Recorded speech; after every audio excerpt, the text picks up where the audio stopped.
Halo semuanya, selamat datang kembali dalam pembelajaran bahasa Indonesia. Kali ini kita akan membahas teks deskripsi. Tapi sebelum itu, kira-kira kapan ya terakhir kali kamu belanja daring? Coba perhatikan ini deh.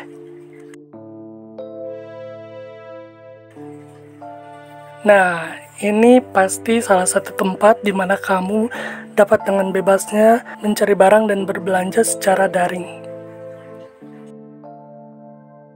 Tapi biasanya kamu bacanya sampai mana sih? Sampai sini, terus kemudian beli, atau terus lanjut ke bawah, dan akhirnya kamu menemukan produk-produk lainnya, dan kamu bisa beli juga di situ, atau kamu masih terus ke bawah ke bagian rincian produk sampai kamu baca semuanya hingga terakhir.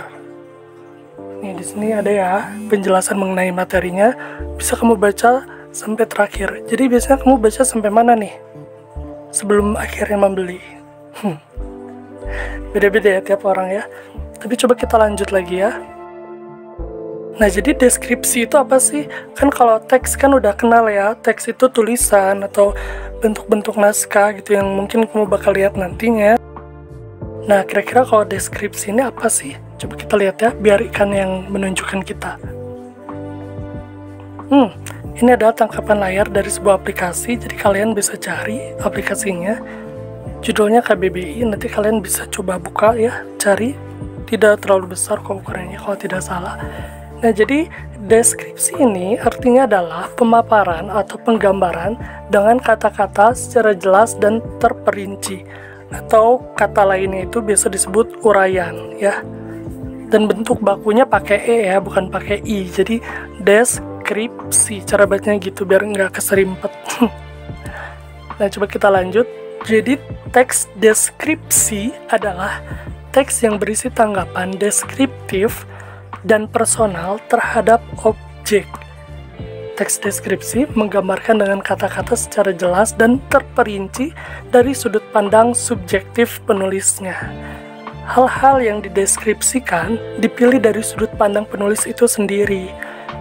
Teks deskripsi disebut juga teks tanggapan deskriptif. Ini adalah info dari buku Bahasa Indonesia kelas 7 yang diterbitkan oleh Kementerian Pendidikan dan Kebudayaan yang dicetak ulang tahun 2019. Jadi ada kalimat di sini dari sudut pandang subjektif. Jadi teks yang ditulis dari sudut pandang subjektif penulisnya. Nah, mungkin kalian bertanya-tanya, tadi yang nulisnya bukan orang kok, tadi toko gitu yang ada di iklan yang tadi kalian lihat. Ya, tapi memang itu kan menurut sudut pandang toko itu gitu, menurut sudut pandang produsennya. Jadi itu belum tentu berdasarkan fakta. Kan bisa saja dalam iklan itu agar lebih menggugah, akhirnya produsennya itu atau penjualnya itu memberikan deskripsi yang mungkin agak dilebihkan, mungkin agak dikurang-kurangkan. Mungkin ya, tapi sebisa mungkin teks deskripsi ini menggambarkan apa yang sebenarnya kita lihat. Jadi tidak mengada-ngada. Pokoknya yang kita lihat, itulah yang kita tuliskan dalam teks deskripsi. Jadi agar suatu saat nanti, ketika kita memberikan teks deskripsi mengenai suatu hal, orang-orang itu akan terbayang apa yang kita lihat. Jadi bayangan mereka itu, imajinasi mereka itu tidak akan keluar terlalu jauh dari apa yang kita lihat, dari apa yang kita tuliskan ya. Kita lanjut. Nah, di sini ada teks mengenai Parangtritis. Coba kita baca bersama-sama ya. Salah satu andalan wisata kota Yogyakarta adalah Pantai Parangtritis. Tepatnya, Pantai Parangtritis berada di Kecamatan Kretek, Bantul, Daerah Istimewa Yogyakarta. Pantai ini terletak sekitar 27 km arah selatan kota Yogyakarta. Pemandangan Pantai Parangtritis sangat memesona. Di sebelah kiri terlihat tebing yang sangat tinggi. Di sebelah kanan, kita bisa melihat batu karang besar yang seolah-olah siap menjaga gempuran ombak yang datang setiap saat. Pantai bersih dengan buih-buih putih bergradasi abu-abu dan kombinasi hijau sungguh elok. memolehkan pantai serasa sempurna di sore hari. Di sore hari, kita bisa melihat matahari terbenam yang merupakan saat sangat istimewa. Lukisan alam yang sungguh memesona. Semburat warna merah keemasan di langit dengan kilau air pantai yang tertimpa matahari sore menjadi pemandangan yang memukau. Rasa hangat berbaur dengan lembutnya hembusan angin sore melingkupi seluruh tubuh. Seakan tersihir kita menyaksikan secara perlahan matahari seolah-olah masuk ke dalam hamparan air laut. Banyaknya wisatawan yang selalu mengunjungi pantai Parangtritis ini membuat pantai ini tidak pernah sepi dari pengunjung. Di pantai Parangtritis ini, kita bisa menyaksikan kerumunan anak-anak bermain pasir. Tua, muda, menikmati embusan segar angin laut. Kita juga bisa naik kuda ataupun angkutan sejenis andong yang bisa membawa kita ke area karang laut yang sungguh sangat indah. Oke, coba kita lihat ada 3 pertanyaan di sini dari teks yang berjudul Parangtritis nan indah tadi.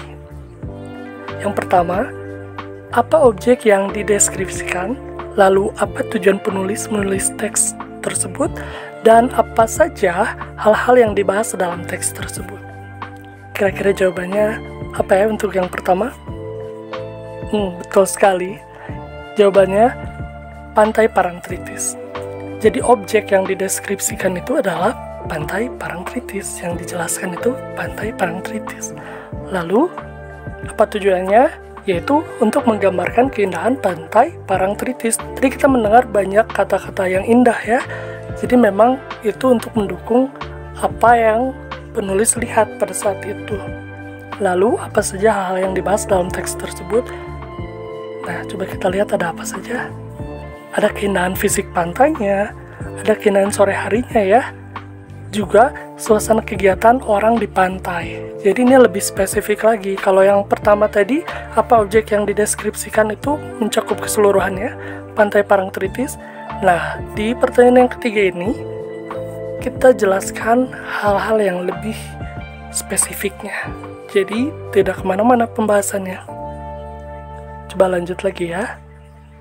Masih ada 3 pertanyaan yang sama tuh. Tapi di sebelah kanan kita bisa lihat 3 ciri teks deskripsi. Jadi ternyata pertanyaan yang tadi itu sebagai kata kunci jika kita ingin mencari ciri yang ada di dalam teks deskripsi. Coba yang pertama, pertanyaan pertama itu ciri apa ya? Yang pertama ciri objek. Jadi pertanyaannya itu menanyakan objeknya. Lalu yang kedua berarti ciri tujuan, betul ya? Dan yang ketiga, ciri isi. Jadi teksnya itu membahas hal-hal spesifik apa aja sih gitu, yang bisa membuat kita terbayang mengenai objek tersebut. Nah, kemudian ada informasi nih. Ditinjau dari bentuknya, teks deskripsi dibedakan menjadi 2 kategori, yaitu teks deskripsi yang berdiri sendiri sebagai teks, dan ada juga teks deskripsi yang menjadi bagian teks lain seperti cerpen, novel, lagu, atau iklan yang tadi telah kita lihat di awal ya. Baik, kita sekarang lanjut ke struktur teks deskripsi. Jadi, semua teks dalam bahasa Indonesia memiliki struktur ya, itu pasti. Jadi nanti kalian tidak akan kaget lagi ketika setiap pembelajaran ada pembahasan mengenai strukturnya.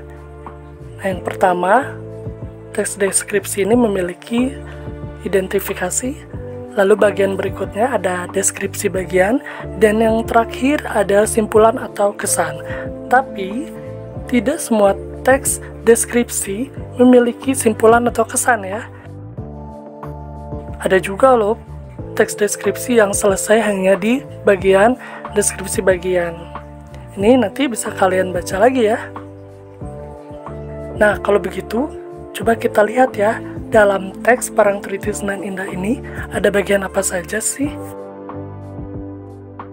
Wah, ternyata hanya ada 2. Benarkah begitu? Coba kita lihat ya.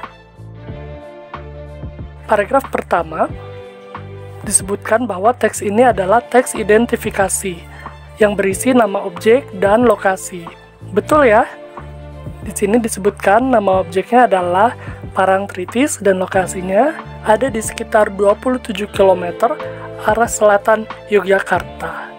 Dan deskripsi bagiannya yaitu merinci keindahan fisik pantai, keindahan sore hari, dan suasana kegiatan orang di pantai. Coba kita lihat paragraf terakhir. Betul ya? Di sini hanya digambarkan suasana kegiatan orang di pantai. Tidak ada kesimpulannya, tidak ada penutupnya. Jadi ini hanya sampai di deskripsi bagian saja. Wah, rupanya telah selesai juga kita belajar mengenai teks deskripsi ini. Jika kalian memiliki pertanyaan, silahkan bertanya ya. Terima kasih. Sampai jumpa.